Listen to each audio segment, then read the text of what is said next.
Dipun tepangaken, Mbak. Oh, besok bojone wong, Mas. Nggih. Sekarang Dipun tepangaken, belum ada jenengan yang sinten? punya. Nggih.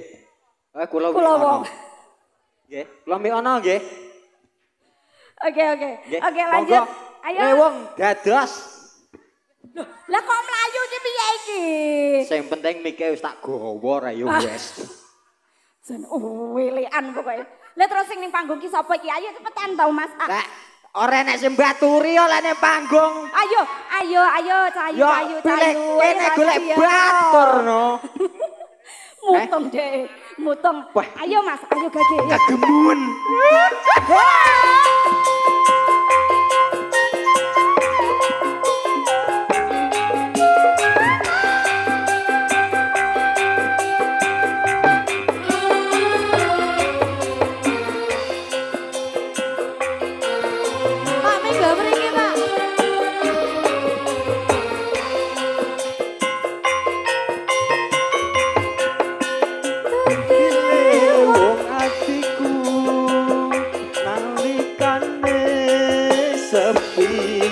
Ketemu wong ayu dadi laku penane ngisor mbak arep dhuwur ki aku iki kebiasaane ngisor jiwaraga mutang rasa tumetes kalku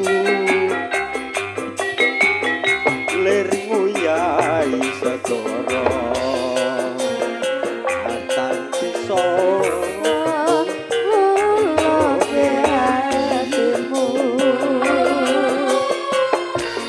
tuwe gonku ngeteni lewong ing ati kae to jampi jajo ati sawiji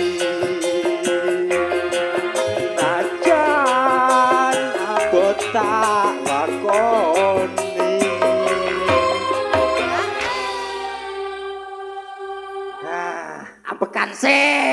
ambekan sik ngapa iya no lara ambekan mesakne cahya iki ya rada mengkis-mengkis sapa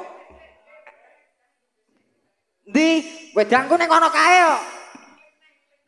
kok lembokon aku gah Sabda pandita ratu ning sliramu dadya trisihanku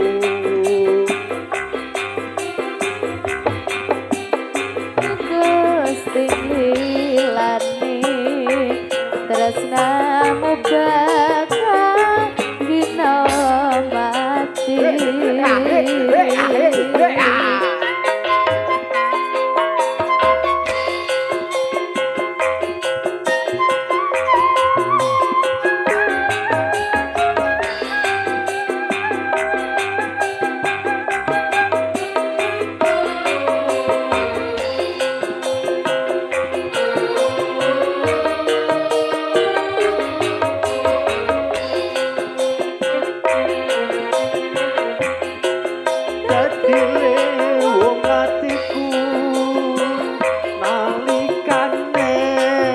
sepisan ketemu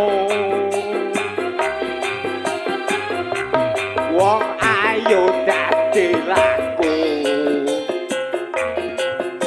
ati rinten siang dalu tinurban jiwa raga udang rasa tumetes kalbu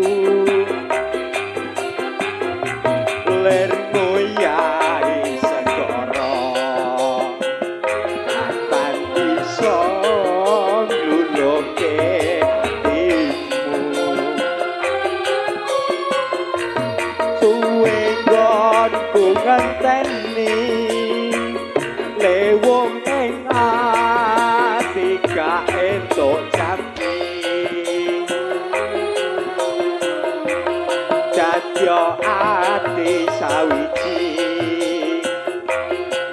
najan abot tak lakoni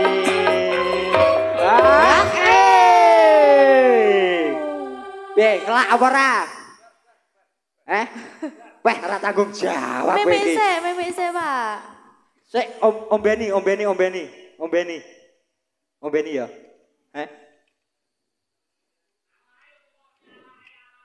Oh iya kowe masuk wae. Yo. Aku aduh. Panas apa ora? Lek panas kok cangkemku nglocok ya. Mongah-mongah Pak niku mengke. Mongah-mongah nang mboten. Wah ya kuwi. Iki aduh. Apa yang ngono? Oke, monggo sembah nuwun sedaya mawon. Sabda Pandhita Ratu. Ning sliramu dados sisihanku.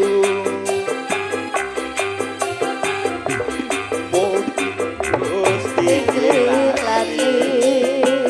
Tresnaku bakal dinawa mati.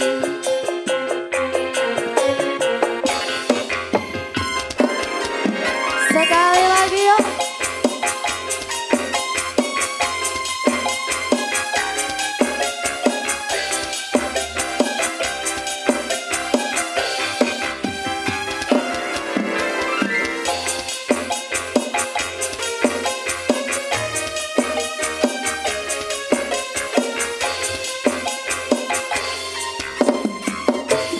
Dadile wong atiku analikane sepisan ketemu wong ayu dadi latu do ati rinten siang dalu kinurkan jiwa raga ngundang rasa tumetes kalbu lir ngoyahi segara datan bisa ngluluhi atiku.